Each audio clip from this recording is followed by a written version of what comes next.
भक्तों और संतों, जैसा कि सर्वविदित है कि श्री बांके बिहारी जी की जयंती इस वर्ष 17 दिसंबर दिन रविवार को है तथा श्री बांके बिहारी जी के जयंती के इस पावन अवसर पर मैं सभी देशवासियों को ये वृतांत समर्पित करना चाहता हूँ और आशा करता हूँ कि आप सभी मित्र भक्तों और संतों को यह पसंद आएगा। इसी प्रकार धार्मिक पर्वों पर अच्छी अच्छी धार्मिक कथाएं सुनने में अगर आप भी आस्था रखते हैं तो कृपया इस वीडियो को लाइक और सब्सक्राइब अवश्य कर दें ताकि इस तरह के धार्मिक महत्व रखने वाले कार्यक्रम आप सभी तक पहुंच सकें। तो भक्तों, मैं श्री बांके बिहारी जी का वर्णन आपको सुनाने से पहले थोड़ा सा इंट्रोडक्शन यानी कि भूमिका दे दूं। श्री बांके बिहारी जी तरह तरह की रास लीलाएं ब्रज क्षेत्र में करते रहते हैं और जो भक्त और संत उनके लिए समर्पित हैं वो दिन प्रतिदिन उनके कौतुक देखते भी रहते हैं। यूँ तो भगवान कृष्ण की लीलाओं का वर्णन किया ही नहीं जा सकता, लेकिन फिर भी जो कुछ मुख्य वर्णन है उसमें आज हम भगवान श्री कृष्ण की सखी ललिता के बारे में कुछ विचार रखते हैं। दोस्तों, कहा जाता है कि एक बार भगवान कृष्ण ने अपनी सखी ललिता को बुलाया तो ललिता की माता श्री ने ललिता को समझा दिया कि यूँ अकेले मत जाना। अपनी माता का कहना मानकर सखी ललिता ने ऐसा ही किया, लेकिन ऐसा करने का अंजाम उसको बहुत महंगा पड़ा। वो सखी ललिता उसके पश्चात फिर श्री कृष्ण जी के, मेरे भगवान के, मेरे श्यामा श्याम के दर्शनों के लिए तरस गई और अगले जन्म में भी इन्हीं दर्शनों के लिए वो तड़पती रही। कहते हैं कि अगले जन्म में ललिता सखी श्री हरिदास जी के रूप में जन्म लेकर आती है। तो स्वामी हरिदास, बाद में उनको कहा जाता है, स्वामी हरिदास जी का जन्म 500 साल से भी अधिक की बात है। उनका जन्म श्री वृंदावन से आधे कोस की दूरी पर एक गांव पड़ता है। इस गांव का नाम राजपुर है। वहाँ संवत 1537 भाद्रपद शुक्ल 8 को ब्रज क्षेत्र में हुआ था। इनके पिता का नाम श्री गंगाधर और माता का नाम चित्रा देवी था, जो जाति से ब्राह्मण थे। बचपन से ही हरिदास को भगवान श्री कृष्ण की लीलाएं देखने और सुनने में बहुत आनंद आता था और दिन प्रतिदिन वह इन्हीं लीलाओं के वर्णन के प्रति तत्पर रहते थे। इनके माता पिता भी श्री बिहारी जी के परम भक्त थे।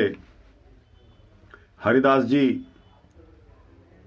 पर जब भी माता पिता द्वारा दिए गए संस्कार, शिक्षा, दीक्षा और रीति रिवाज का उन पर विशेष प्रभाव पड़ा।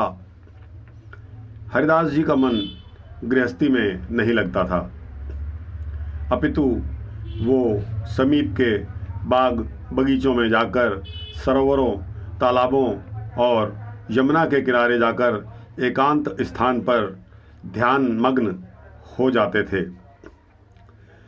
लगभग 25 वर्ष की आयु में हरिदास जी एक दिन घर से मौका पाकर एक विरक्त वैष्णव की भांति निकल पड़े। वे घर से पहले वृंदावन आए और अपने श्री भगवान श्री बिहारी जी के दर्शन पाकर उन्हीं की शरणागत हो गए और वहीं निधिवन में रहने लगे। निधिवन में श्री आशुधीर जी से स्वामी हरिदास जी की मुलाकात होती है और स्वामी हरिदास जी ने उनसे दीक्षा ले ली।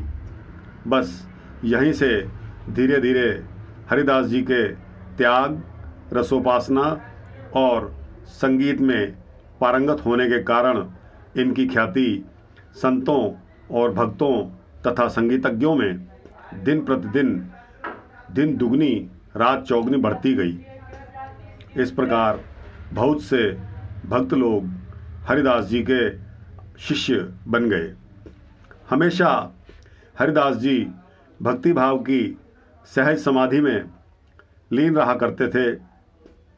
जो भी हरिदास जी के लिए एक बहुत बड़ी पूंजी थी, यानी धन था, इसी को वो धन मानते थे जो कि इंसान के साथ जाता है। हरिदास जी की सोच भगवान के प्रति ऐसी थी कि उनका सोचना था कि मेरे ठाकुर जिस प्रकार भी मुझे रखेंगे मैं उसी प्रकार से रहने के लिए तैयार हूँ।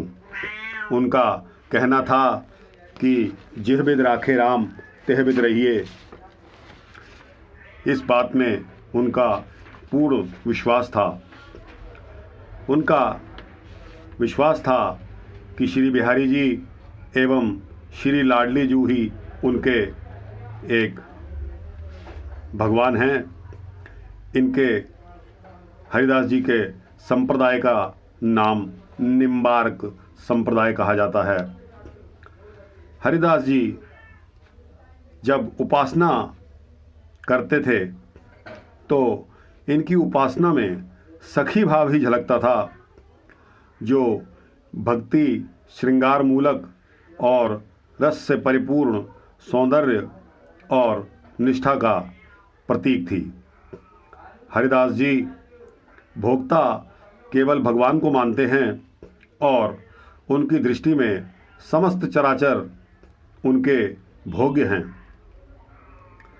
समस्त लोग जो उनसे मिलने आते थे उनको वो सभी को एक समान समझते थे। श्री स्वामी हरिदास जी के बारे में यह भी कहा जाता है कि आप वैष्णव समाज में श्री रसिक जी के नाम से भी जाने जाते हैं। स्वामी जी श्री कुंज बिहारिणी बिहारी हमारे श्री श्यामा श्याम श्री प्रिया प्रियतम की जो युगल जोड़ी यानी राधा कृष्ण की जोड़ी से बहुत प्रेम रखते थे और निरंतर पूरे प्रेम प्यार के साथ इसी श्री युगल जोड़ी नाम माने श्री राधा कृष्ण जी से का जाप किया करते थे।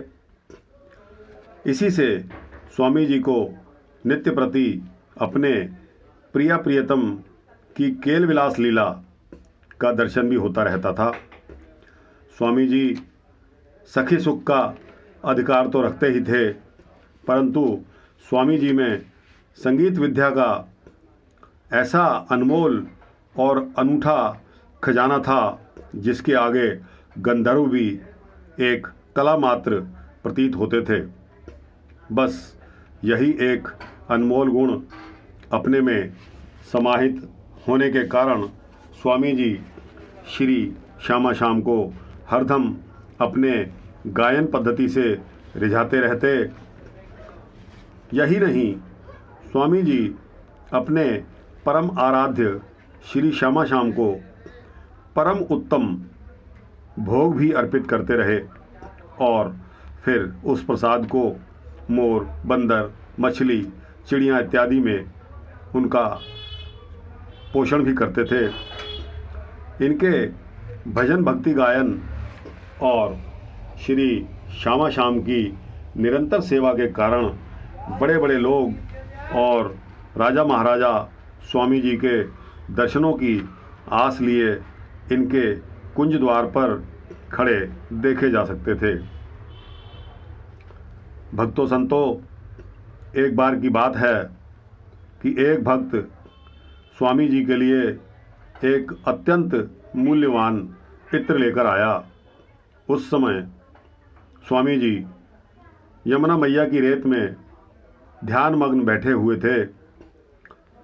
इस समय बसंत ऋतु का समय था और वृंदावन के मंदिरों में हरि नाम संकीर्तन की धूम मची हुई थी।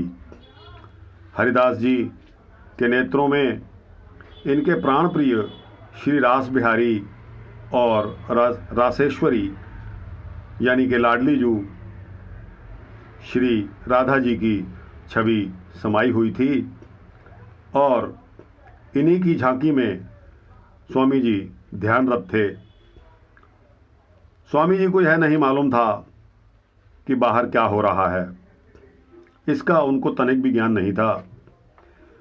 ललिता सखी और विशाखा इत्यादि श्री लाडली जू की ओर से अबीर और गुलाल श्री कृष्ण पर फेंक रही थी और इसी से ऐसा आभास हो रहा था जैसा कि यमुना मैया का जल भी लालिमा पर आ गया हो और भगवान स्वयं इस होली को खेल रहे थे।